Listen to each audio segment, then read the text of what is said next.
Қайырлы күн достар, қалдарыңыз қалай? Бүгін бізде 17-ші сабақ М әрпі. Егер де сіздер осындай әдемі көркем жазып үйренгілеріңіз келсе, немесе оқушыларыңызды көркем жазып үйреткілеріңіз келсе, онда менің YouTube каналымды жоғалтып алмас үшін тіркеліп алып, лайк басып, пікір бөліміне жақсы пікірлеріңізді қалдыруды ұмытпаңыздар. Дәл осылай мен клеткалы дәптерге М әрпінің дұрыс жазылуын клетканы санап тұрып, цифрлармен көрсетіп жатырмын. Сандармен бізде М әрпі 4 клетканы құрайды. Мұқият қараңыздар, М әрпі қалай жазылып жатыр. Бастапқы сөздің басында, сөздің ортасында және сөздің соңында. Мұқият қарап отырып, өз дәптерлеріңізді ашып, қайталаңыздар. Бұл әдіс арқылы сіздер әдемі көркем жазып үйренетін боласыздар.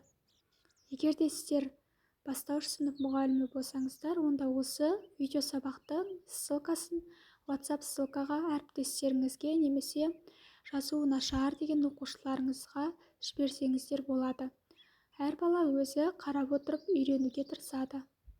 Менің сабақтарым толыққанды түсінікті деп ойлаймын. Олай болса сәттілік, мұқият қарап, дәптерлеріңізге қайталаңыздар.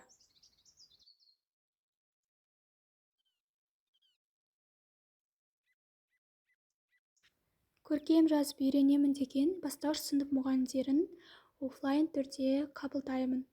Егер де сіз Сарыағаш қаласынан болсаңыз, көркем жазу курсын офлайн түрде жеке ала аласыздар. Осымен сабағымыз тәмам. Сабақ түсінікті болды деп ойлаймын.